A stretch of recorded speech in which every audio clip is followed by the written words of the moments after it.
for joining us today. I'm Steve Clemens. I run the foreign policy programs here at the New America Foundation. We're going to try something new and different today. We're trying our briefing on Beirut is in part from Beirut, and we're going to have two guests from Beirut who are our good friends, joined by others here on our panel, and we're going to do this in an interesting format. We have given you some materials and information, articles that have been written in today's international press about the goings-on in Beirut. And I am joined today with my partner, Daniel Levy, Director of our Middle East Policy Initiative, in helping to organize today's forum. But let me just quickly tell you who we have online today.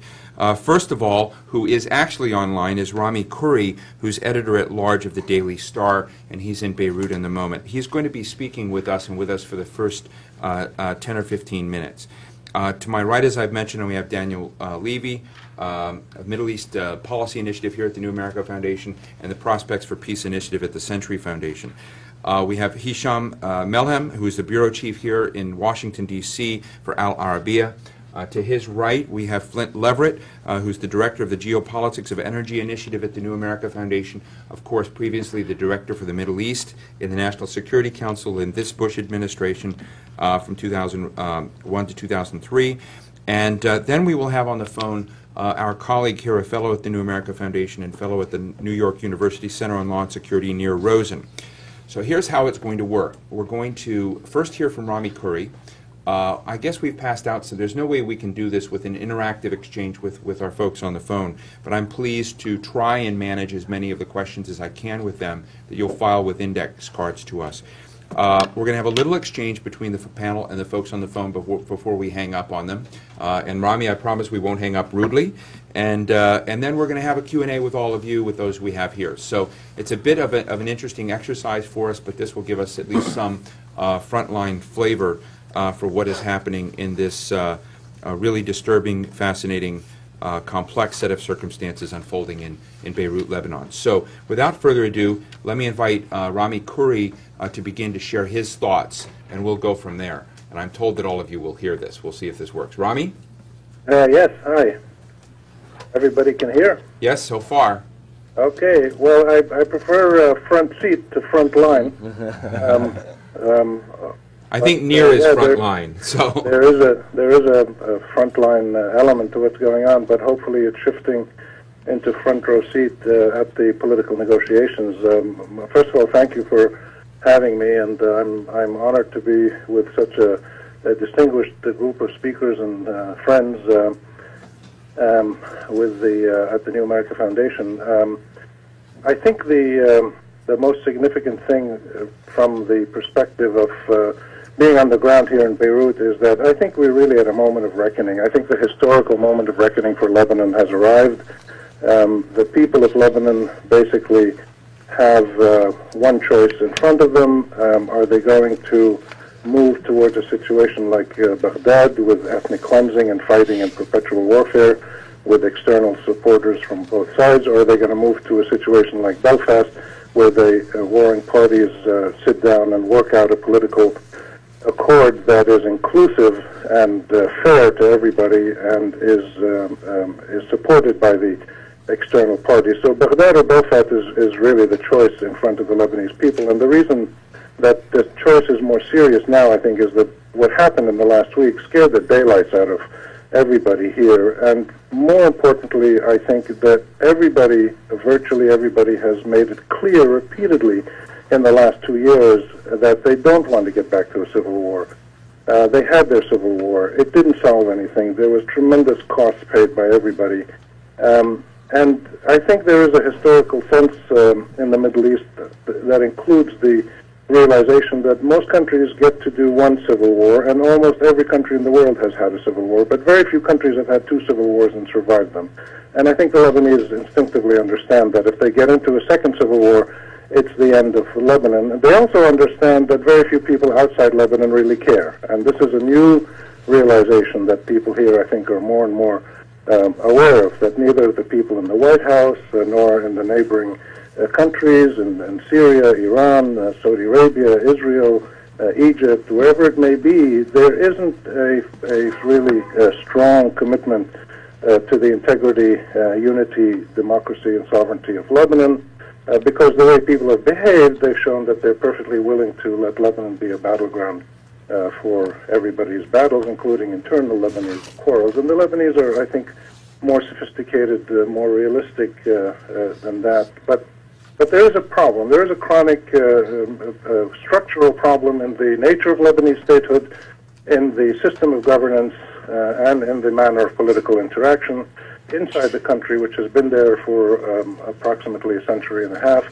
And it is a problem that has been exacerbated by the extraordinary new regional and global tensions among the big actors in the region. And Lebanon, in that respect, is I think, a microcosm of the incoherence of statehood that plagues so many countries in the Middle East. And I think it's a particularly dramatic and visible in Lebanon because of the rich array of demographic groups that make up the Lebanese country and state, and also the deep penetration of external actors in the region. And it's not surprising that this has been exacerbated after the 9/11 and the global war on terror.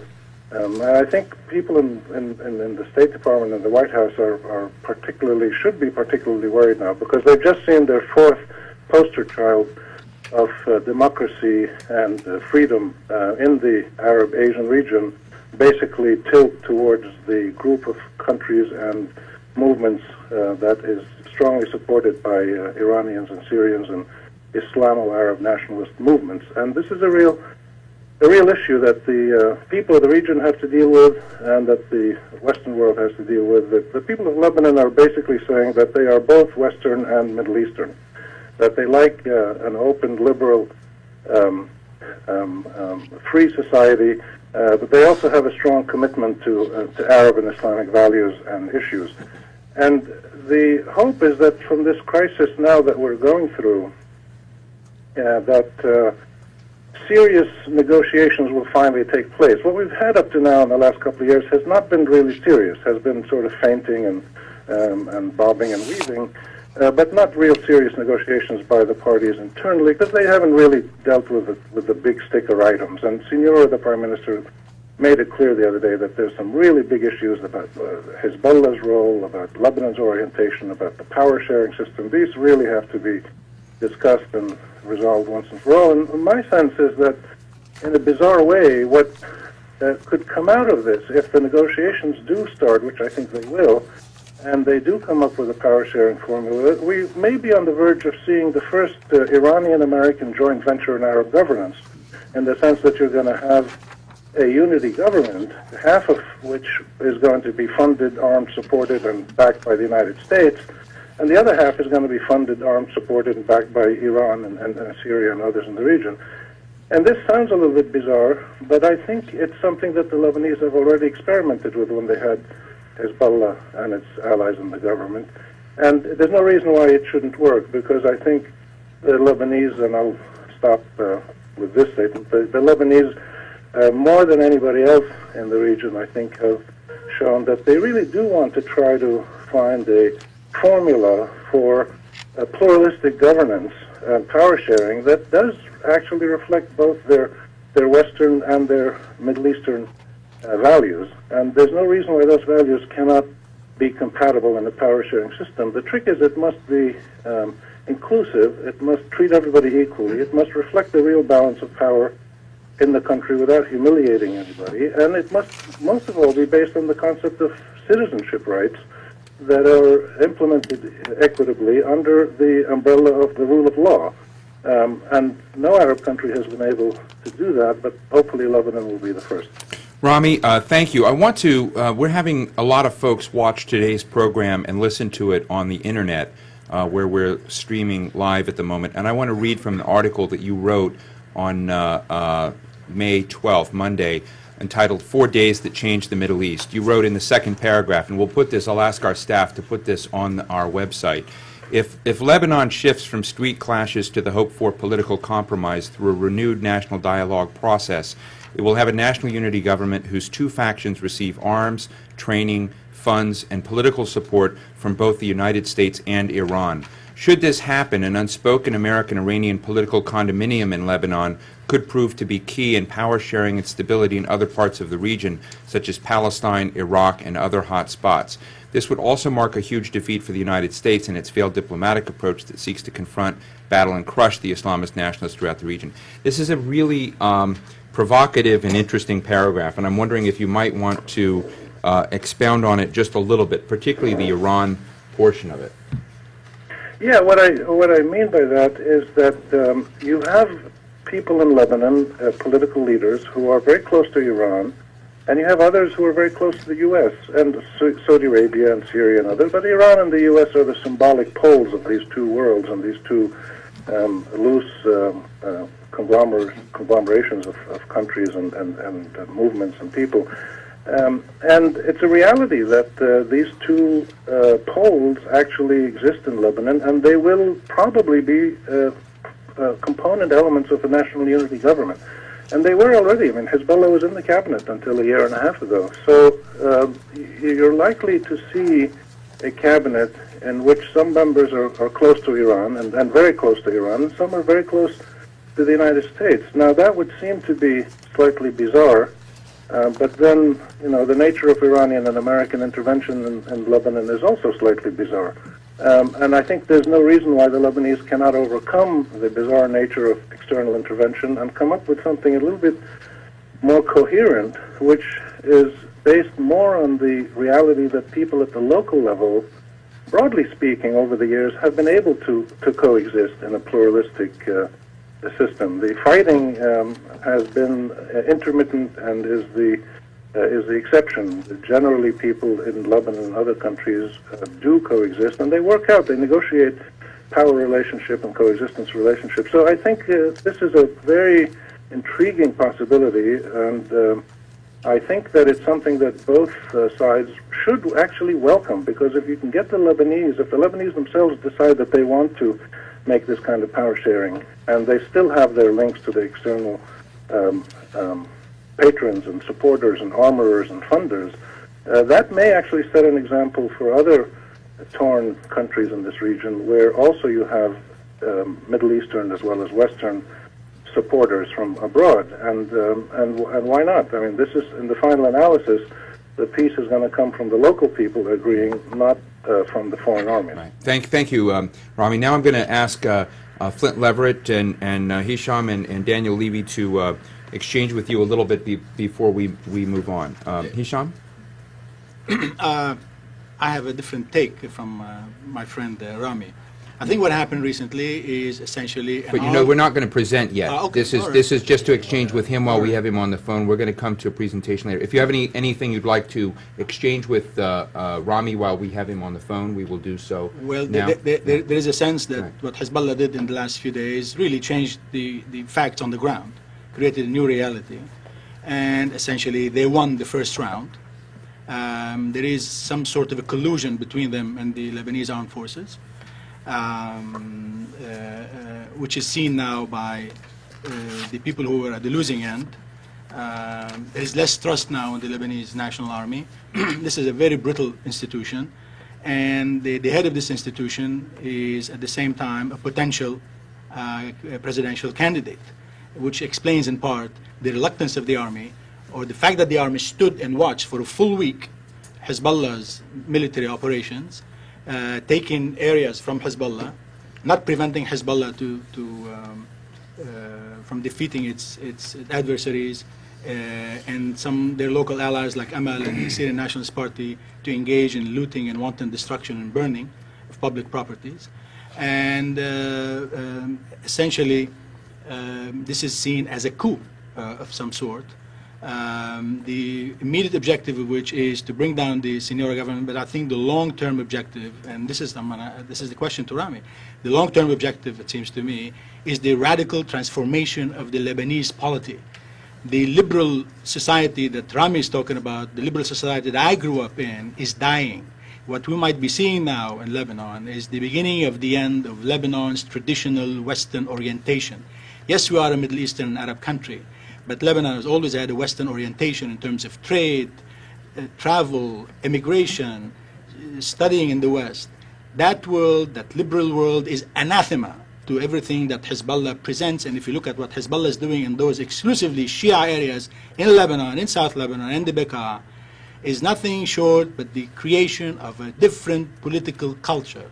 They have a different political value system. People are essentially preaching Wilayat al-Faqih's principles. No Lebanese group during the Civil War of 1975, or even before the mini-Civil War of 1958, has had that kind of a complex, comprehensive relationship with the foreign patron, the way Hezbollah has today with Iran, which is a relationship that is sectarian, ideological, metaphysical, religious, financial, and strategic, all wrapped up in one. And that is the unique situation today in Lebanon, and that is why I would say what happened in Lebanon is transformational, it's historic, it's the beginning of the end of the Lebanese polity, the way I knew it, and Rami knew it when he was growing up there. Rami, how do you feel about Hisham's point that this is the beginning of the end of the Lebanon that we've known? Well, as usual, I agree with virtually everything Hisham says. I only disagree with one point, which is I do think there is still a chance for an accommodation between Hezbollah's vision and values and the values of the more liberal, Western-oriented, cosmopolitan part of Lebanon. I think we have to recognize that, first of all, those who were quickly defeated on the streets between Thursday and Friday last week, the March 14 pro-government alliance, never really put up a fight. So we shouldn't be overawed by what happened militarily on the streets. When there was a little bit more serious fighting in the mountains 2 days ago, Hezbollah lost about 8 or 10 people. There was a more serious confrontation. We haven't seen the March 14 pro-government people react yet politically fully. We don't know how they're going to react. They're not going to sit there and just watch this on LBC or Jazeera, or now even Future started broadcasting again briefly this afternoon. So I think we have to wait and see how the political balance plays itself out. I think there is a possibility for an accommodation. The key question that remains unclear to everybody, except maybe Hassan Nasrallah and a few of his aides, is what does Hezbollah ultimately want? And this is the question that people have been asking for years and years. Is it an Iranian proxy? Is it a Syrian Trojan horse? Is it an Islamist society to promote Islam? What is it? Is it a terrorist group? Is it a militia? Is it a thugocracy? What is it exactly? And I think they keep a little bit of mystery about their ultimate goals as a strategic weapon, which has been actually, or a tactic, which has been very successful, but I don't think they can do that anymore. I think one of the things that changed last week is that people need to come clean. They need to be a little bit more clear, or more clear about what actually do they want, what will they settle for. If Hezbollah's fundamental core issue is its role as a resistance and a protector of the Shiite community and a resistance to protect Lebanon, then there might be a mechanism that could be worked out that could accommodate the liberal and the let's say Middle Eastern Islamist, whatever you want to call it, value system. I think there can be possibly an accommodation, but we will find out soon. It may not be possible. That's why I say this is a moment of reckoning. We will find out, I think, in the next 3 months, if Lebanon becomes Baghdad or Belfast. It's really a historical moment. This issue cannot be delayed anymore. Rami's coming to Washington, D.C. to the Wilson Center soon. Are you glad to be leaving, or do you wish you were staying to see what happens? Both. I love being in Lebanon. I spent half my life savings recently buying an apartment here, and I'm glad I did, but it's a tremendously exciting process, but also very traumatic to watch the kind of violence that takes place and to watch the suffering of ordinary people and the bewilderment of ordinary Lebanese who are fed up with this but don't quite know what to do about it, and at the same time they criticize their leaders but also follow them. There's a very schizophrenic dimension to Lebanese political identity, but at the same time it's nice to take a a little break, especially since Washington now has a baseball team again. So it'll be a nice couple of months in the summer in Washington, and then I look forward to coming back. Thanks. Flint? Rami, this is Flint Leverett. I wanted to pick up on something that you said about what you think might be the potential for events of the last several days to catalyze more serious political discussions among various Lebanese political players. I think that when you talked about structural deficits in the Lebanese state, this really gets at the heart of the matter. I mean, I've argued since March of 2005 that it's a mistake to romanticize the March 14 movement, because in the end, the March 14 movement has never been willing to deal with the fundamental structural deficit, which is that Shia are grossly underrepresented in the distribution of political power in Lebanon. The system is still way out of whack with demographic reality, and that until the March 14 movement would be willing to address that fundamental question, you know, this is a pipe dream. And do you see at this point that the Senora government, other components of the March 14 movement, are really willing to give Shia political power in accordance with their demographic standing? Thanks, guys. And I'm going to ask for brevity at this point. We're running out of time. So, Rami, if you can, brief responses, because I've got a few other questions I want to put on the table real fast.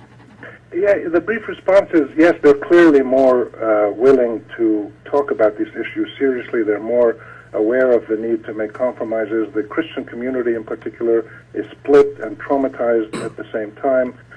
They know that if they want to save what they have, they need to be more pragmatic, but that doesn't mean that they'll give in to anything. And the other side also has to be more pragmatic.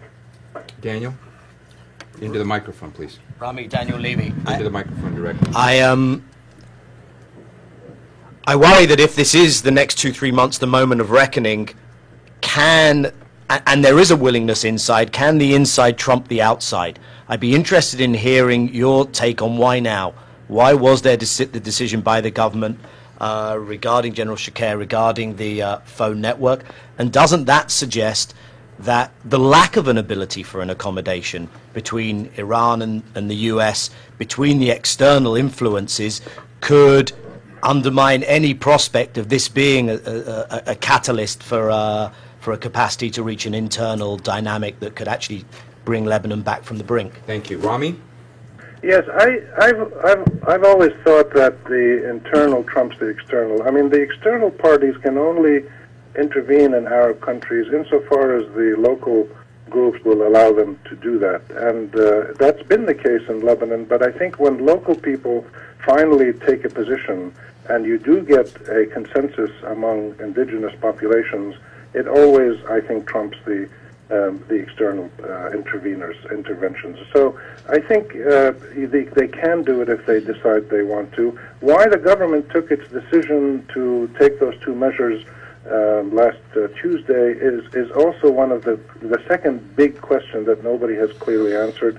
Either they were pushed by the outside, mainly the U.S., or maybe they thought they had to shake things up and get things moving, or some people here think that it was a trap that they set, that Walid Jumblat and the government set the trap for Hezbollah. Hezbollah fell into the trap. I think I don't think it's the government setting a trap. I don't think they're that Machiavellian or clever. I think it's a combination of desperation and being a bit isolated as they are from reality around the society, and I think it was a little bit of external pressure, and they couldn't stand the situations going on like this for a long time. So, but it was clearly a move that brought about a much stronger reaction. Just as Hezbollah miscalculated Israel's reaction in the summer of 2006, the government miscalculated Hezbollah's reaction last Tuesday. I think the lessons have been learned all around, and I think it's very important how both people have actually gone to the army to try to be a central median force.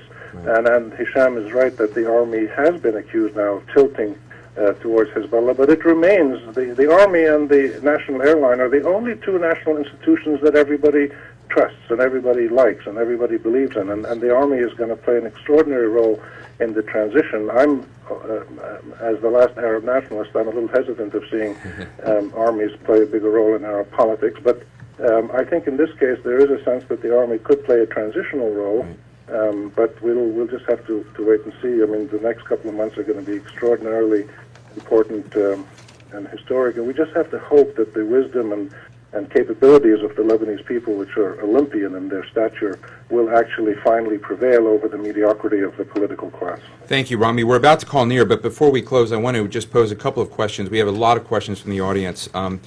Fortunately or unfortunately, and I will encourage the audience next time, I can't read all of them, so if you can take a little more time in writing them, legibility will help.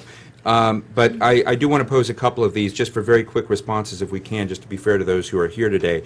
One is, if the Lebanese may want to and be capable of overcoming their differences to forming a power-sharing cabinet, what is your gut feeling about the United States and Iran? Are they really likely to support such a move, especially the present U.S. administration? Your gut read on that? Well, I've always been slightly naive, but my naivete and romanticism have been driven by the fact that I actually spent most of my adult life on the ground in the Arab world, in the Middle East, talking to people and living with people all over this region. And my honest feeling is that the Americans and the Iranians can probably live with an accord that the Lebanese reach. I think they can.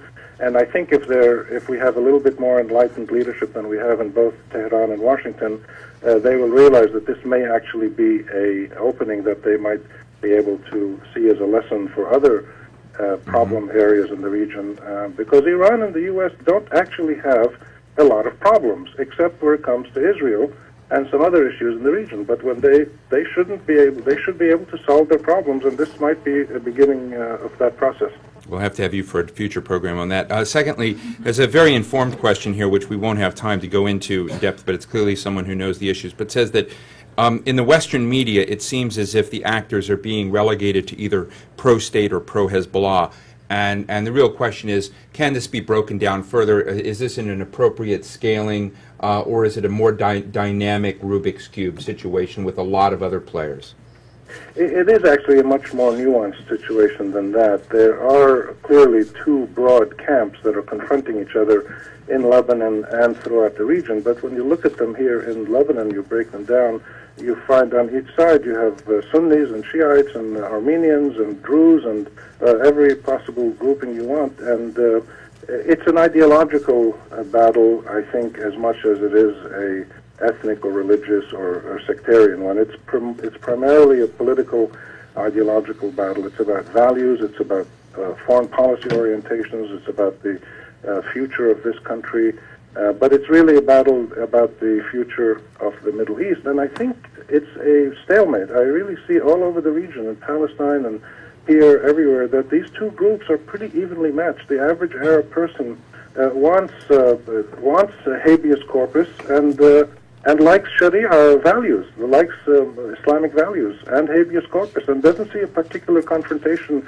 or contradiction between them. So I think, and this, we know this now from an incredible amount of polling that's been done in this region over the last 15 or 20 years. So the average sensibility and rationality of any individual on the street in the Middle East, I think, has to triumph in the end. What we haven't been able to do in the Middle East in the modern era of the last 50 years or so is to allow that basic common sense of ordinary people to assert itself and to have the rule of the majority and the protection of minority rights. We just haven't had a self-determinant Arab population yet. We haven't had a population that has been able to define itself, its values, its borders, its policies, and its foreign relations. That's what we want to try to get. And hopefully Lebanon, maybe Palestine, if things improve, these small countries that aspire and try to practice democracy and pluralism, maybe they can do it at one point, because it's certainly not coming from anywhere else. Thank you, Rami. We had one last question, which I will answer, which is how do we get and access your information? And I will tell you that there are two ways. Rami, of course, is editor-at-large of the Daily Star, which you can access online. I think the best way is just to go and do a Google alert under his name, because he's always kicking out useful and important information. So I'd like to thank Rami now. Please give him a round of applause, because we won't be able to thank him later. Thank you very, very much, Rami, for joining us. Thank you. It's my pleasure. I've enjoyed it. It's a great honor, and go the Nationals. We'll see you here in the Wilson Center. Thank you. Okay, goodbye. Now we're going to get Nir Rosen online. That was fun. Folks, I tried to ask more questions, and I will keep working on the questions. It's just either I'm a really poor reader, but I'll keep working at it. But if you have other questions, take your time and realize I'm from Kansas. What's wrong with Kansas? Nothing's wrong with Kansas. We just need like those really well-written Roman letters.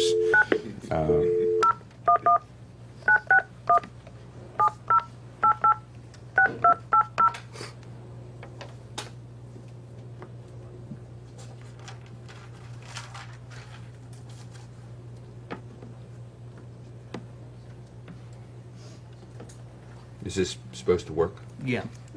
It worked about 45 minutes ago, but he's on the front line, so there might be... No, don't. That was his phone. his phone ringing. I think that's not what it was last time. Wow. Anyway, it was nice music. That was The Sun is Rising on Hezbollah theme song.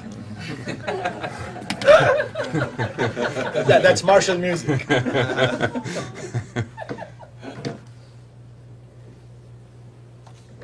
I want to share that Nir Rosen's views are his own. Okay. Work on it on another phone to begin. Let me, while you figure out what's going on with Nir and another phone, we're going to go ahead. Hisham, let me ask you to share your presentation now, and we'll just come back to Nir when we come into the next session. Look, as I said earlier, this is what happened recently is not the result of an immediate decision taken by the Lebanese government. I think Hezbollah was planning to do this for a while. They were waiting for an excuse, and I think the government may have stumbled. And obviously, the government did not anticipate that kind of swift reaction. But the swiftness of Hezbollah's move, military moves, shows you to what extent they have been prepared for this in terms of logistical capabilities and otherwise. And I think what they wanted to do is not necessarily, this is not a grab for power a la Hamas in Gaza. This is more sophisticated than that. Hezbollah has the kind of political cunning that Hamas's leadership could only dream of. Hezbollah does not want to rule the country, cannot rule the country because of its strange social, cultural, human mosaic. Hezbollah would like to see a weak central government, a weak president who will be beholden to them, who will not challenge their very considerable autonomy within the Lebanese society. Their autonomy to have their own military formations, their autonomy to have their own taxation system, khums as they call it, the autonomy to have their own foreign policy, the autonomy to have what they refer to as quote-unquote strategic relationship with Iran and to a lesser extent with Syria, and not to challenge them politically. That's what they want. And to them, they lived in heaven when Emil Lahoud was a weak president of Lebanon. And that's what they want. They want a weak president, a weak prime minister. They want to tell people who is in charge, essentially, and to pursue that kind of regional alliance and coordination, collaboration with Iran. And so if the government did not take those decisions, 6 months from now, 3 months from now, a year from now, there will be another excuse for Hezbollah to do what they have done. This is a movement that is trying to change, as I said, the political culture of Lebanon. This is a movement that would like to have the right to determine issues of war and peace, as we've seen 2 years ago.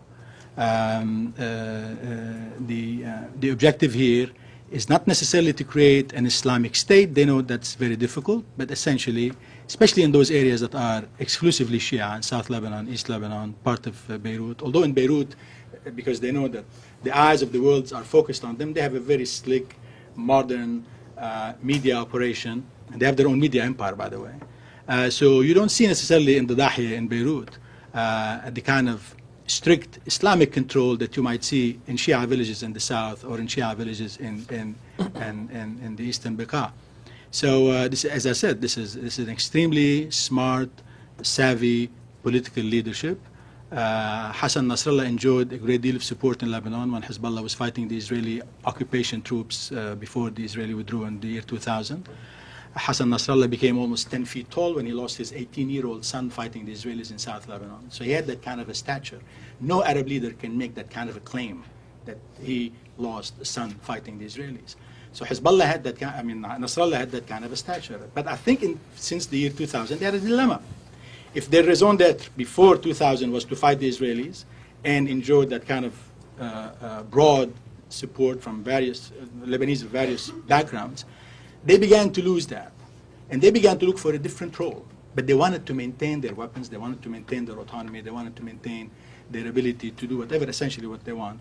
And hence they came up with the Shib'a Farm issue, claiming that Israel is in control of Shib'a Farm. I did not hear of Shib'a Farm before the year 2000. Most Lebanese did not hear of Shib'a Farm before the year 2000. It was a very smart way of claiming that the struggle should continue and therefore we should maintain our weapons and we should maintain our guard. And it was a time, as far as I was concerned, it was only a question of time when Hezbollah will become more involved in domestic Lebanese affairs. Those who argue that the Shia have been the downtrodden of Lebanon or in the region, that kind of a narrative I buy and I agree with, and I used to refer to the Shia of Lebanon as the invisible community. One could make a very serious, simple observation that throughout the history of the Muslim Arab world, I don't want to talk about the Islamic world beyond the Arab world, I don't care for it, or I don't know much about it, let me put it this way. The Shia of the Arab world have always been marginalized and oppressed. This is the story of the Shia of modern-day Lebanon, this is the story of the Shia of modern-day Iraq, and in Lebanon they constitute a plurality and not the majority, and in Iraq they constitute the majority. But what happened in the last 10, 15, 20, actually 30 years, we've seen a social transformation of Lebanon. The Shia of Lebanon now, they have a middle class. The Shia of Lebanon are no longer the lumpen proletariat of Frantz Fanon. This is a community in transition. This is a community that is in a state of revival, like other Shia communities in the Arab world. What's happening is that this Shia revival in Lebanon and Iraq and other places coincided with the rise of Iran as a regional power, as a regional hegemon. And that's why you have this kind of strange relationship that is taking place. Now, there is absolutely no doubt that the Lebanese system has been a very inherently very weak, non-representative system. And the Shia, as I said, in most of the history of modern Lebanon, were marginalized, and the people in charge of Beirut was essentially the Maronite elite, the Sunni elite. But things have changed a lot, and Hezbollah was influenced and pushed and cajoled to enter into the Lebanese political process, and that's what they began to do in the early 1990s, long before Israel withdrew from South Lebanon. They entered into parliamentary elections, they were represented in the parliament, and they had a growing parliamentary bloc. 3 years ago, after the assassination of Rafi al-Hariri, they became for the first time members of the government. And the government accepted their status as a resistance. They disarmed most of the other militias. They did not disarm Hezbollah after the Taif agreement. So now to claim that March 15 does not have a vision, I agree. Most Lebanese political leaders have a parochial vision of anything. We're not talking here about people who we're not pitching for Jeffersonian Democrats here. But essentially, broadly speaking, those who represent... How about Hamiltonian? Hamiltonian, well, yeah. Adams, too. I'm a Virginian by choice, so I'm always in Jefferson's corner. But if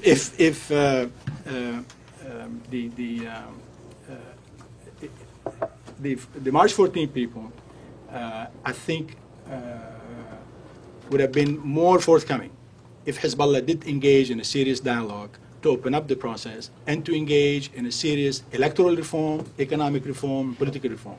They should insist on that, and they would have found allies among various Lebanese groups, because many Lebanese believe that the archaic political structure that exists in Lebanon is extremely brittle, and it's inherently weak, and it's inherently unjust. But that's not the way to transform it and to shape it and to develop it and to open it up. The problem is that Hezbollah has a different vision that is anathema to a lot of Lebanese, probably more than 50, 60%, including many Shia and many Sunnis and many Druze. It's not an issue of the old demarcation line between the Christians and the Sunnis. there is a new problem in the region, which is the Shia-Sunni polarization that is taking place. Everybody in Lebanon is watching Iraq, what's taking place there. And I can understand the fears of the average Shia in Lebanon, who says, I don't trust the Lebanese state to protect me. I have to trust the great Hezbollah leader, because look at the Iranian, the Shia of Iraq. If they don't have their own militias to protect them, nobody will. It's because we are operating in Lebanon against that kind of a corrosive, poisonous Middle Eastern environment that the situation in Lebanon today takes on the kind of urgency that it deserves. And I think in the end, we are dealing with two different inherently contradictory visions of Lebanon.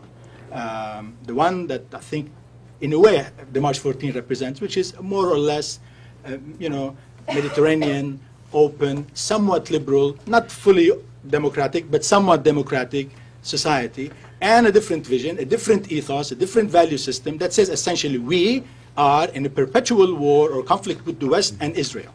And they look at the Israeli Arab-Palestinian problem as an existential problem, while many Lebanese look at it as essentially a political problem. Iran's influence in Lebanon today is corrosive, it is dangerous, and it's actually endangering the very existence of Lebanon the way we've known it. Hisham, thanks so much for that. We're going to get Nir on the phone now, Nir Rosen, and move to him and do that the same way we did before. I should say that Nir is a fellow here at the American Strategy Program and at NYU Center on Law and Security. He publishes on my blog at the Washington Note. But he's out there on this. He's a fiery person, and these views are really his own, not mine. And he'll add some interesting creative tension to this table, I think. So,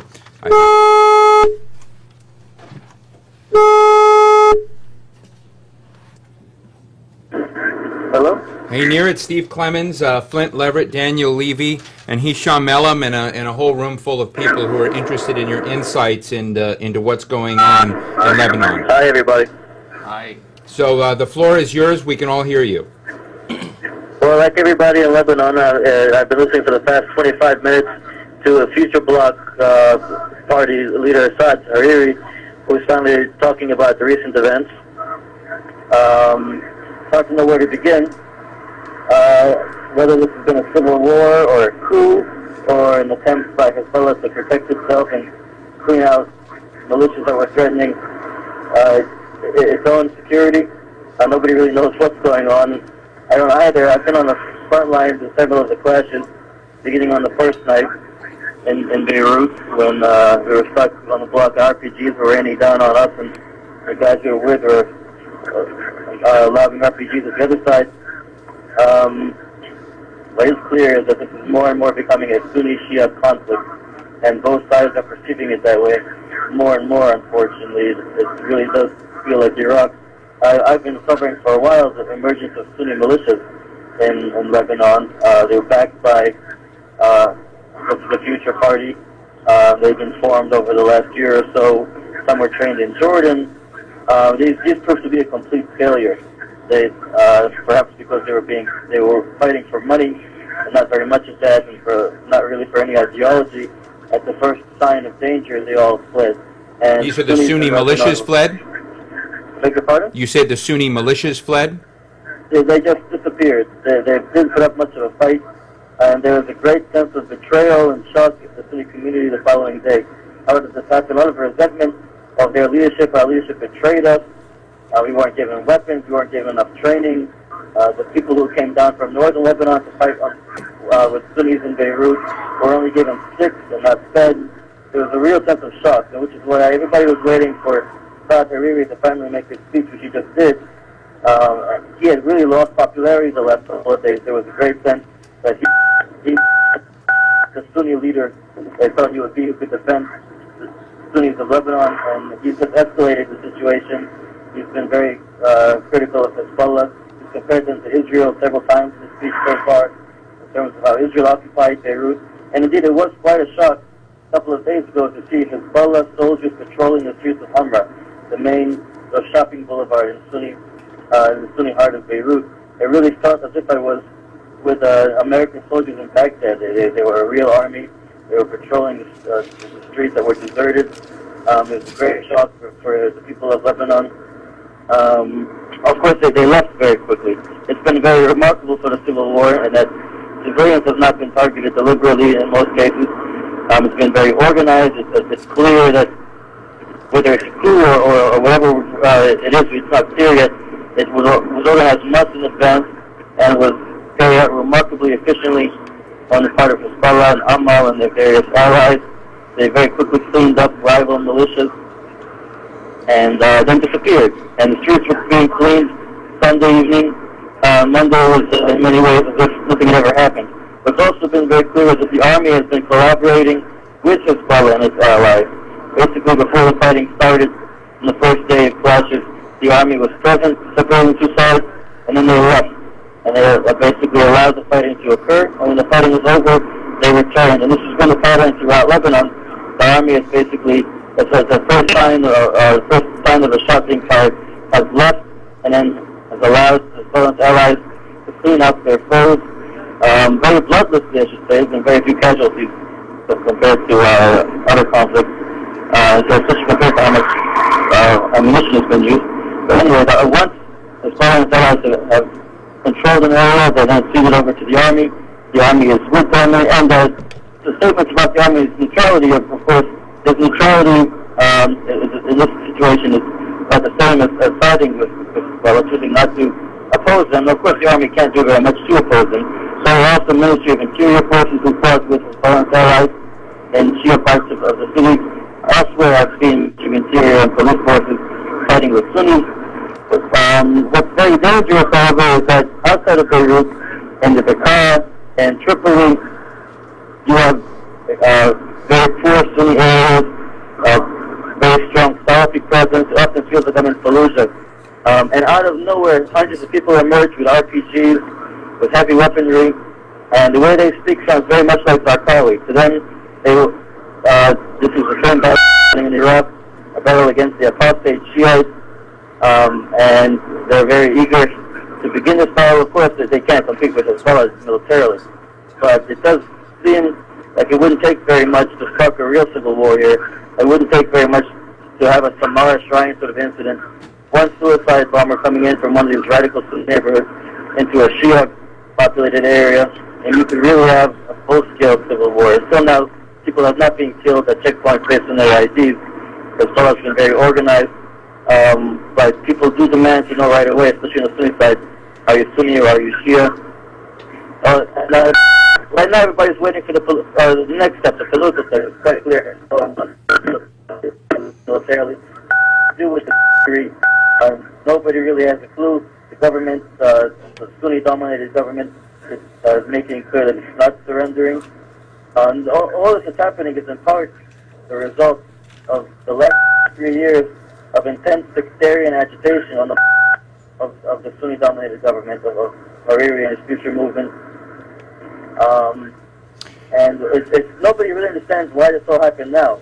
There was a decision on the part of March 14, the coalition, so-called anti-Syrian coalition backed by the U.S., to suddenly go after Hezbollah's communication lines, which to Hezbollah, of course, were essential militarily. And that was the spark that provoked this incident, as well, of course, the removal of a security chief at the airport. But why it provoked them now, it's not clear. Hezbollah initiated the conflict under the guise of a labor demonstration, which of course never really happened. But at the moment, I think nobody knows what's going on at all. Clashes are still occurring throughout the country. There's a great deal of anger, and in many places where you go, out of nowhere, hundreds of people emerge with grenade launchers on their backs, with machine guns of various sorts. They set up impromptu checkpoints where nobody's in charge. It's quite frightening in many cases. But I'm happy to take questions or have a conversation. Thank you. However you want to do this. Thank you, Nir. What I think we're going to do, and I know you're on a cell phone, and you know, tell people you're busy if anyone tries to arrest you. I'm joking. We do hear a lot of beeping on this end, so one wonders whether the National Security Agency is letting us know they're there. In any case, let me ask Hisham to share any comments or pose a question to you if he'd like to. Nir, talk a little bit about the relationship between the army and Hezbollah. and also Hezbollah's relationship with the other gangs, if you will, or thugs that have been unleashed, like the Amal groups or the Syrian Nationalist Party and the others, people who are engaging in the destruction of public property and intimidating people. As you well said, I agree, Hezbollah is extremely well disciplined, and they didn't engage necessarily in these wanton acts of destruction, but they are allowing Amal and the other lesser gangs, they are not even militias, to do what they've done. Talk a little bit about these two relationships, Hezbollah and the army and Hezbollah and the other groups. Well, I think it was Wednesday. I forgot at this point that all the days would become one when Nasrallah gave his speech in the afternoon, which was followed by a speech by Saad Hariri several days ago, the night of the first clashes. And I was in Tariq al-Mazrah, the dividing line between an Amal or Shia-controlled area and Tariq sort of the Sunni stronghold of Beirut. And the army was separating both sides. You had gangs of teenagers on both sides throwing stones and insulting each other. The army shot some tear gas. In our direction, I was with the Amal, with the Shia side. And then Nasrallah gave his speech. I think it was about 5 p.m. The army disappeared. The tanks rumbled away, the soldiers went away, and everybody knew that if that happens, the fighting is going to start. The army's relationship with Hezbollah was quite clear. And on Hammer Street, the day after the fighting, when we saw Hezbollah fighters basically hand in hand with the Lebanese army. It was hard to distinguish them at first, except that they had beards and a different uniform and much better weapons. But they were with the Lebanese army. And this has been the case elsewhere. The Lebanese army in other areas where there are no Hezbollah has also stood by and just watched as Sunni militiamen in the Bekaa, for example, they create their own checkpoints, shoot into the air, terrorize people trying to pass. The army has not stopped anything that's been happening. The army does stop, but it doesn't stop guys with guns. Now, the relationship between Hezbollah and Amal, of course, has a well-earned reputation as being very thuggish. The Palestinians remember very well having been slaughtered and starved by Amal in the 80s. And it seems in the first of the clashes that you had these young Amal thugs and that Hezbollah was basically sort of holding a leash on a pit bull, and they would loosen it slightly, and the guys would charge into the Sunni area and intimidate, and then the Hezbollah guys would, just when it was getting out of control, they would pull them back in, just to sort of let them know that they're in control. But in the end, proved very professional. It did not go after civilians. Amal, of course, is much more sectarian than Hezbollah. I was actually quite surprised to hear Shias for the first time anti-Sunni sectarianism. And that I only heard from the Amal guys. It was the mirror image, of course, of Sunni anti-Shia sectarianism, but I just never heard that before, even in Iraq. But Hezbollah controlled the Amal men very well, and they harassed civilians here and there, but it was nothing like the Amal where civilians were actually targeted. And there was very little looting actually done throughout the city, very little property damage, and the normal civilians of various neighborhoods where Amal was in control were perhaps questioned as but not Nir, let me close the answer there, and let me get Daniel and Flint on there. We've got a lot of beeping coming in on your line, which we'll try and live with for a moment, but we should move on to Flint. Do you have a comment, Flint? No. No? Daniel? Nir, Daniel Levy. Hi. Hi. Can you just address if what's been the situation in the Palestinian community, in the Palestinian refugee camps? Has that stayed relatively quiet through the last week? And also, you referred to the work that you've been doing on looking at the Sunni militias. Is there any sense on your part that this could have been motivated by a sense that they weren't getting enough support, and maybe a display of weakness would actually open up the checkbook a little bit more in terms of assistance coming in, whether to specific Sunni militia or even to the militias associated with Jumblat and Jaja? Well, it is quite interesting. They've played it quite well for a military failure. They're turning it into almost a political victory. The Sunnis are now to be the victims, almost the traditional role we expect to hear of Shiites as being adopted by Sunnis. This is, of course, is angering some of the more radical Sunnis in the north and in the Bekaa, who have a tradition of fighting the Syrians and of also radical Islam. If you wanted a pool of fighters you could draw from in order to fight Shias, that would be it. Fortunately, no militias were created explicitly from these sorts of groups, because then we really would have had Iraq.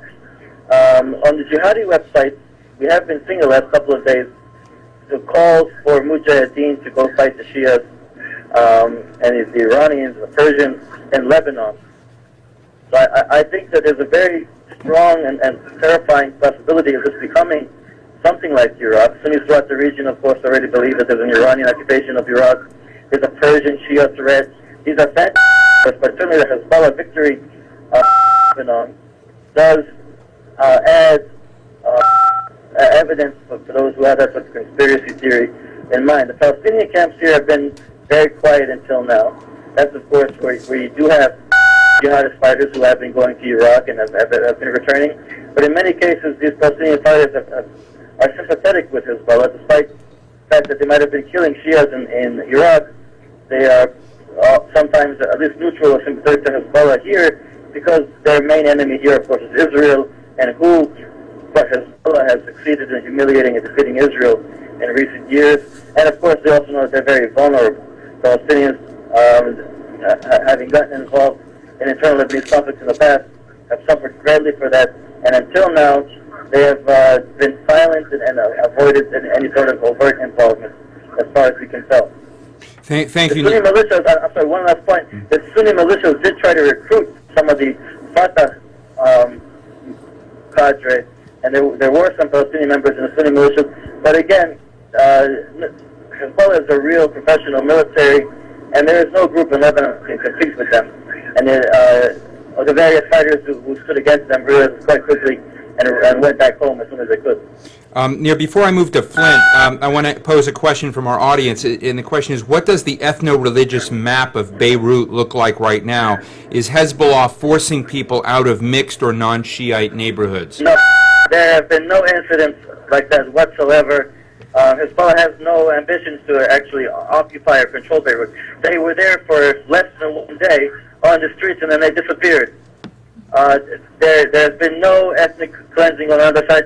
In fact, until this started, I was actually writing about some happening, how Shiite minorities in Sunni areas are being intimidated, and shops were being burned or targeted, things like that. But there has been no ethnic cleansing on either side, in as far as I can tell, anywhere in Lebanon. What's happening in Iraq is not happening here. It's also not like they're not trying to change the demographic balance in Beirut.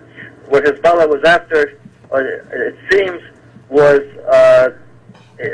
to make a show of force, in part to let the rival militias know that they just how weak they were. They could have pushed it further. They could, of course, have easily taken the government. They could have had a real coup. They could have removed the politicians that were surrounding in their homes from their homes. They did not do that. They quickly left and handed things over to the army to give this a veneer of legitimacy. And their main concern has always been their weapons. Hezbollah's involvement in politics began in the elections in Lebanon because they sought to protect their weapons, the weapons which they insisted were only for use against Israel. So in Nasrallah's speech, he claimed that he was going to use the weapons to defend the weapons. But again, Hezbollah's main concern is not to relinquish its weapons which fundamentally it still believes are for the resistance against the Israelis, and it doesn't really have much interest in controlling things politically in Lebanon, except in as much as it can install the right people in power who will prevent anybody from going after their weapons for the use against Israel. Thank you. Flint? Nir, I was very struck by your description of the negative reaction of some Sunni elements, militia groups, and so forth to Saad Hariri, and the kind of polarization and to some degree radicalization of Sunni attitudes that you were describing. I mean, what does that portend for the possibilities of any kind of political solution here? Is the March 14 coalition, particularly the Sunni elements in there, really prepared at this point to deal in a serious way with Hezbollah and with the Shia community more broadly, on some kind of political accommodation. And Nir, let me just add, we've just been listening to Rami Khouri, who said, look, this is a moment of truth, and you could get an internally Lebanese-generated political solution out of this crisis. And you're no longer there. Well, it was fun and interesting. Yeah, I think he's been cut off, hopefully not permanently.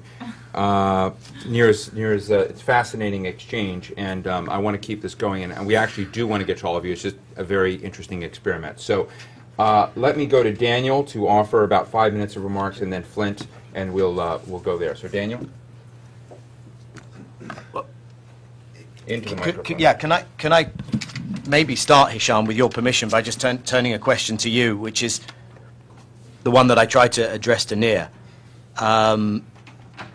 Do you see this as a crisis that is an opportunity that could take the situation out of the stalemate that it's been in? And I think many people felt, look, nothing's going to happen at least till next year.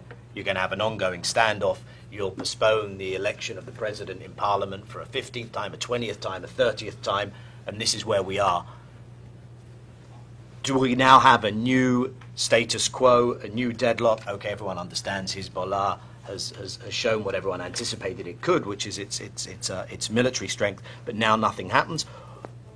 Are the next 2-3 months critical, and is there a chance that that actually a renewed national dialogue that creates the conditions for having one government could be created out of this? And I just wonder if you could talk to that. And then we'll move to Flint after that. Okay. I'm a bit pessimistic. I mean, you hate to sound like a Cassandra, but when it comes to Lebanon and the Middle East, it's always safe to be acting and sounding like a Cassandra. I don't see necessarily the country sliding towards full-fledged civil war, but I could see a situation in which we would have low-intensity civil strife, in which various communities could live with, and unfortunately the regional powers and the international community could live with. We've seen that in Lebanon for a while. We've seen it in Africa and many places. So this could happen again. And look, this is not the classic civil war that you've seen in Spain between 36 and 39. This is not the classic American civil war where you have one party defeated, one totally vanquished, and the other impose its own will. It's not going to happen in Lebanon. But what's likely to happen is that there will be an imbalance in which Hezbollah and their supporters will have essentially in charge, but not totally. And the other communities will be either cowed or be forced tactically to accept the recent political order, if you will, waiting for the moment to try to undermine it in the future. We've seen that in Lebanon before, but short of a change in the regional environment, short of a change in the relationship between the United States and Iran, which is, by the way, this is in part, and I want to stress in part, a war by proxy. There is a war between the United States and Iran, and it covers a large swath of land, from the outskirts of Basra to the public squares of Beirut, all the way down south to the narrow alleyways of Gaza. And that we should keep that in mind. But I agree with Rami. Essentially, the local players usually are the more cunning because, and they have more at stake because they are doing the dying and the killing. But I really don't see the Lebanese, whether Hezbollah or the other groups who are now are going to be frightened more than before, be in a mood to compromise. And even if they would compromise, they'll probably do that tactically. And unless you have a really a structural change, a la Taif agreement, which will really go to the heart of the problem, which is very unlikely at this stage, we might have a period of relative calm that will be punctuated by acts of violence, assassinations, killings here, demonstrations there, but it will remain inconclusive for a while, with everybody knowing that Hezbollah has the capability to, in fact, occupy the greater Beirut area in half a day. I remember having that discussion with Jumblat months ago. And I said to him, they can take it in half a day. He said, I fully agree. And he knew that. Hezbollah proved it. They don't have to control it. They have the army and they have their own thugs. And they don't have to be thugs or seen as thugs. They're extremely cunning, as I said.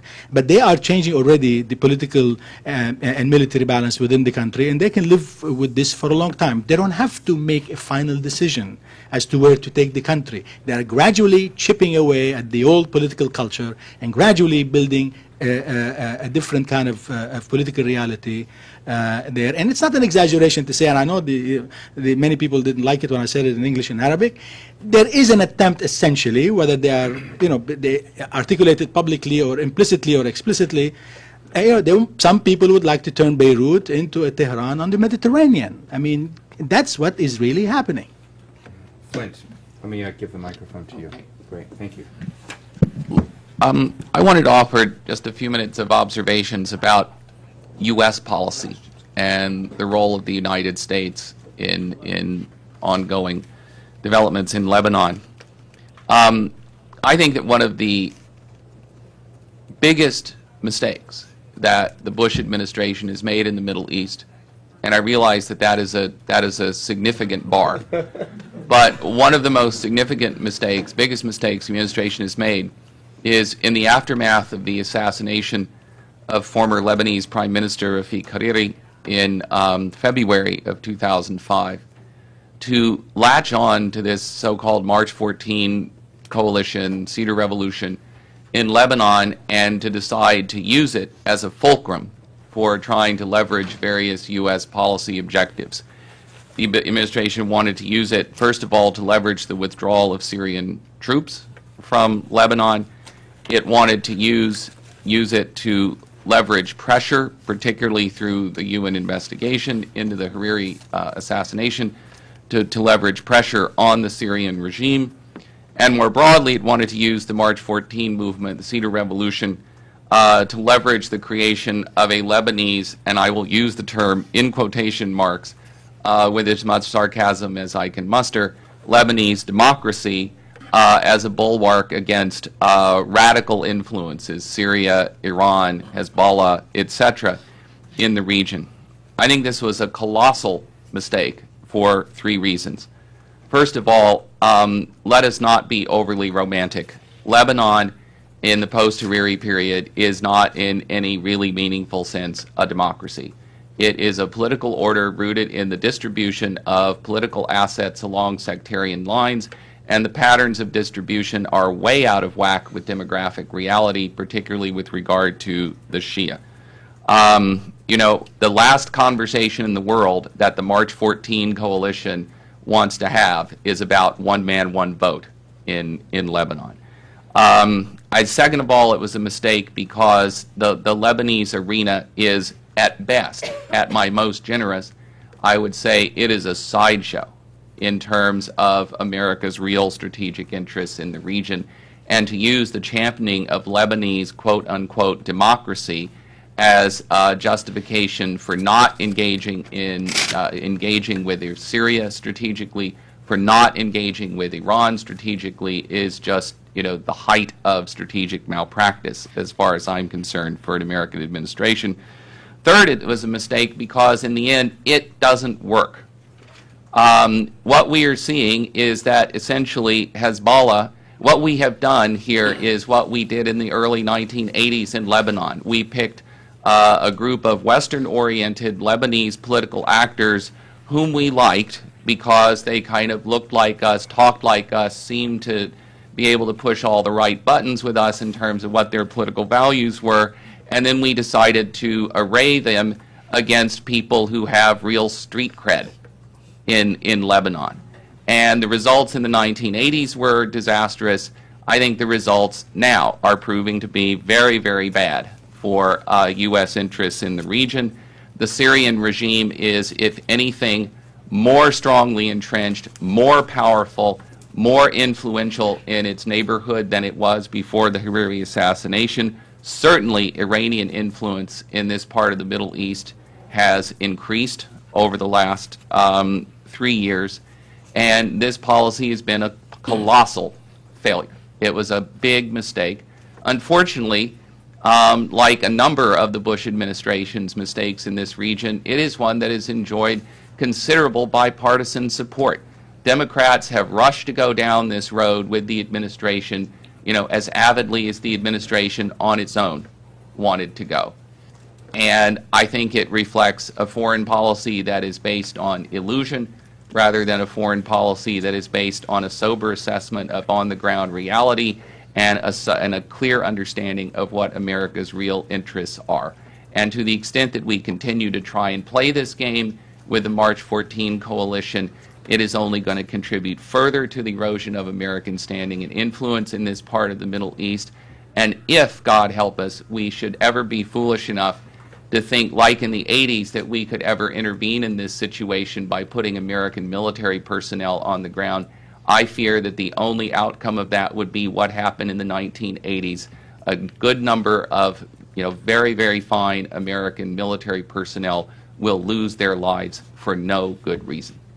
Flint, thank you. Before we move to Daniel to offer his comments, I do want to throw something out there which is a bit of a challenge, and because I do believe in debate and discourse, and if we had some other people on this fascinating panel, I have a friend that I've gotten to sort of know on, I'll admit it, Facebook. His name is Emil Hokayem here in town. He's speaking on Thursday morning at 10 at a Hudson Institute event, which is also going to be, I'm sorry? USIP. He's speaking at a USIP. Oh, U.S. Institute of Peace? Yeah. Okay, my apologies. At a U.S. Institute of Peace event at 10 a.m. on Thursday morning. And in his view, some of the perspectives, and I think clearly not all here today, are those that would appease Hezbollah, that see us as giving away Lebanese democracy, and our allies to nefarious, illiberal forces. And I just wanted to put that on the table, not to get a question right now, but I felt like it was a legitimate point to ask and probe. One, should there be a strategic concern or even a moral concern with that respect to that view? Because it is a view within Washington, and we can come back to that. But with that, let me go to Daniel Levy, as long as he speaks directly into the microphone, which I will my one sentence retort to Emil would be, I'm not sure we do anyone any great favors or we capture the moral high ground by fating the likes of Samir Jaja and Walid Jumblat here in Washington. I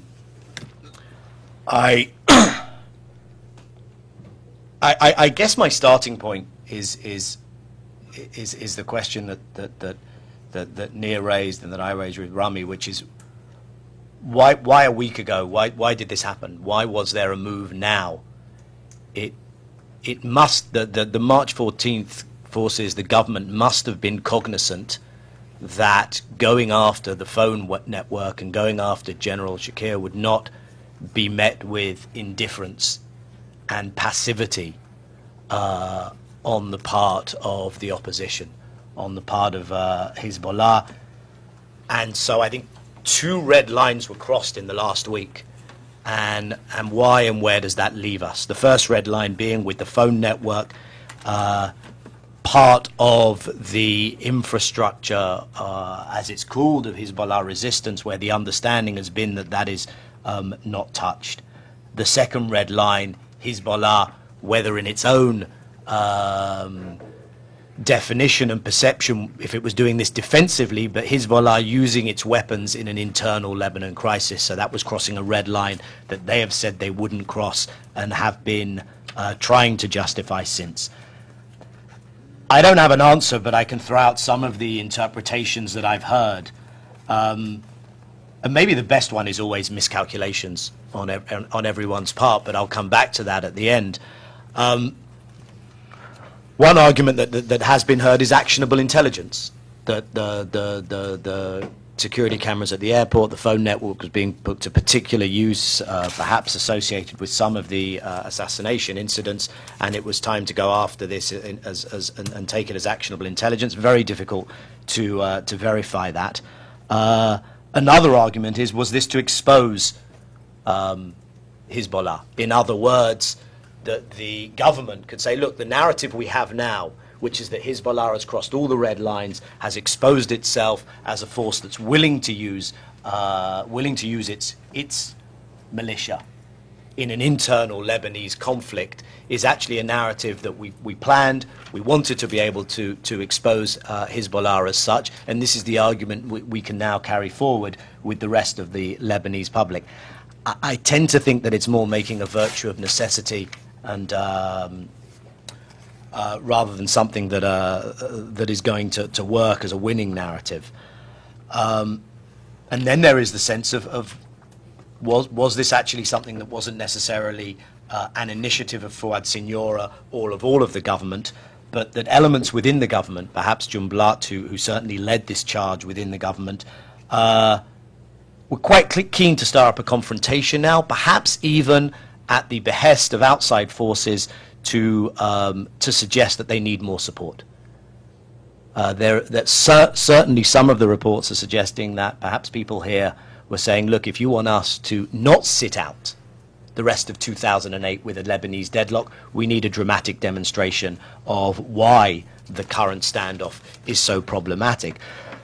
I say that as the background to the following. We're on thin ice. As you mentioned, and I think others mentioned, the miscalculation in 2006. Even if Israel was planning to do something against Hezbollah, Israel needed a pretext. Hezbollah provided the pretext by the operation launched into Israeli territory. Just as the situation today, even if Hezbollah was looking to flex its muscle, it would have needed a pretext, and the pretext was provided. My fear is that one walks on thin ice and we're not in an ice-thickening place. Unlike Rami, I'm not at all sure that this does generate. I don't think this was intended in order to shake things up and to say, okay, now we've got a crisis, we can return back to a Lebanese national dialogue. Now we can address the outstanding questions, elect a president, talk about elections, talk about the dispensation for those elections, and actually move on to another page. I don't think that was the intention. It could become the unintended consequence. I think right now there is a moment where it could become the unintended consequence.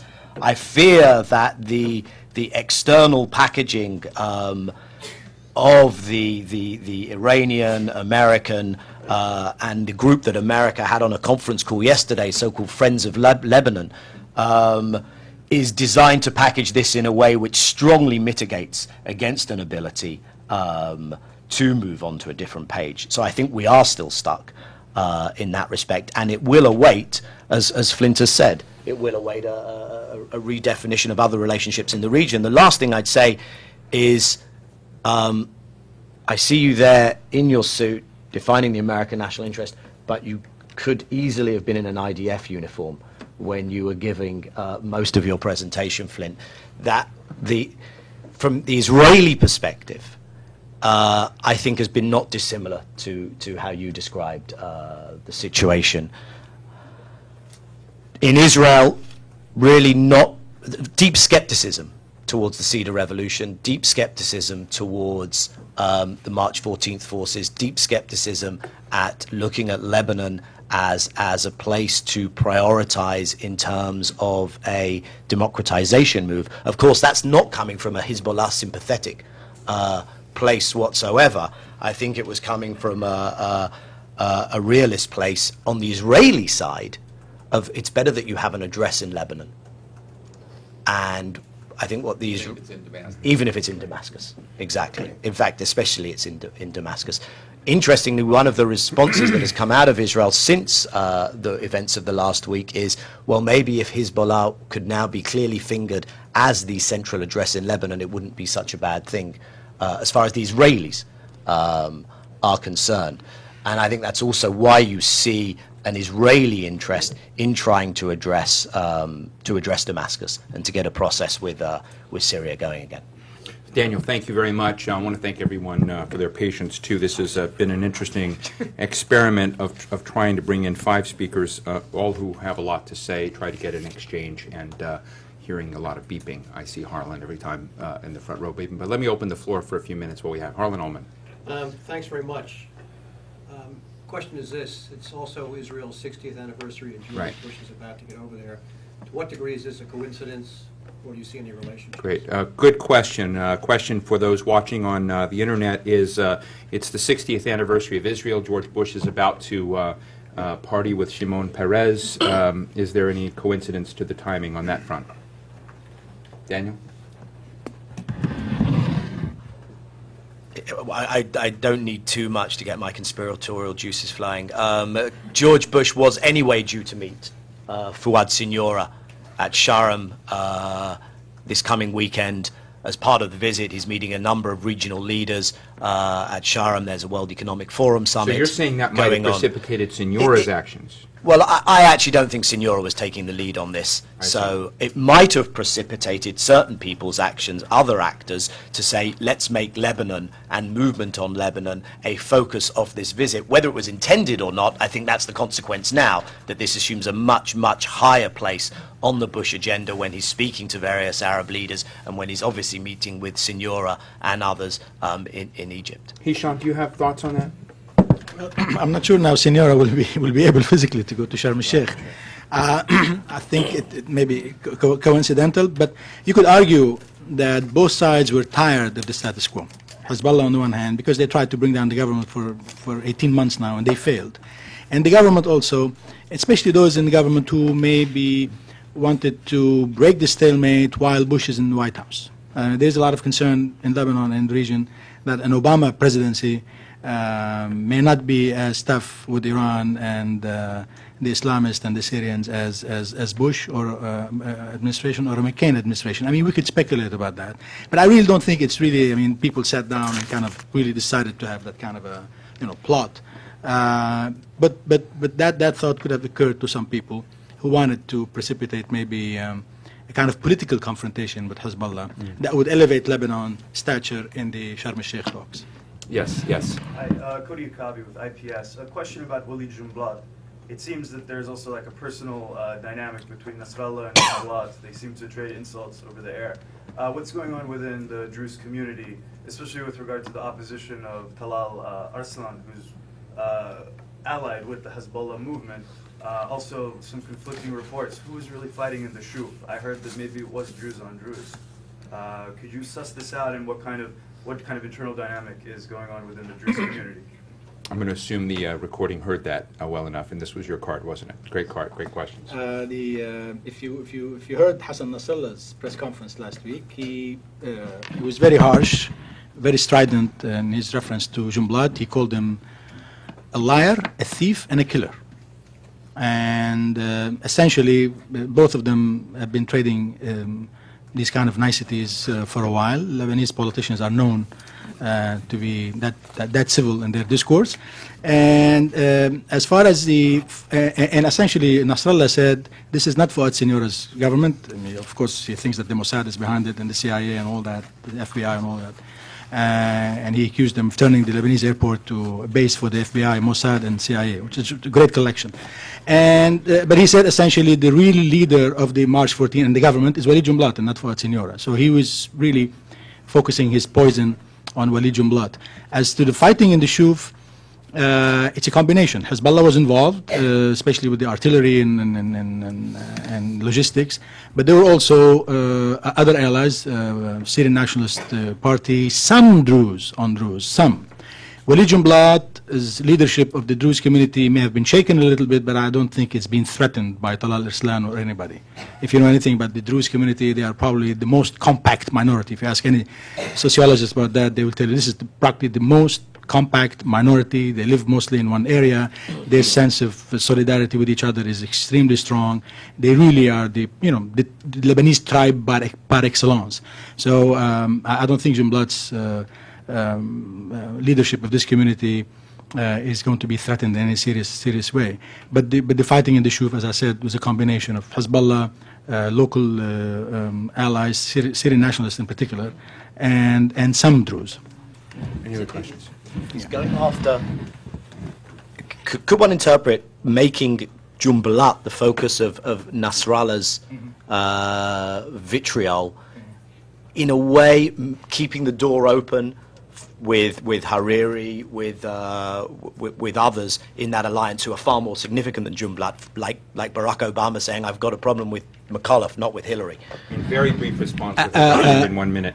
Absolutely. Walid Jumblat is the leader of a Lebanese community that is barely 7%, if not even less, of the Lebanese population. But because the Druze live in the mountains, because of their history, because of their solidarity, because they have martial traditions like the old Maronites at the mountain, and they're tough, or they proved their toughness during the war. The Druze role in Lebanon, Jumblat's role in Lebanon was always incommensurate with the size, with the demographics of the Druze. That's one. The other thing is, you're absolutely right. Nasrallah, who is, as I said, extremely cunning and smart, understands that Saad al-Hariri has an Arab extension, has a Sunni extension, has Saudi support, has Egyptian support. Getting rid of Hariri or demonizing Hariri or belittling Hariri or humiliating Hariri in a way that would close the door for any kind of rapprochement will have some price. Doing that with Jumblat, no. We are out of time, unfortunately, at noon for those of you who want to hang out. We have Matt Iglesias with a great book on, I think it's called Heads in the Sand, on American foreign policy.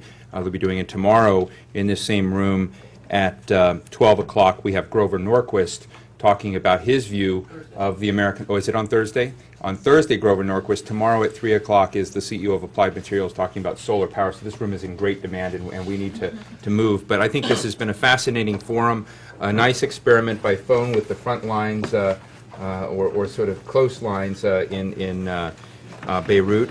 I want to thank Hisham Melhem of Al Arabiya, Daniel Levy of the Century Foundation and New America Foundation, and Flint Leverett of New America for doing this on really one day's notice and one day turnaround. I want to thank all of you for being here. Please give them a round of applause. Thank you.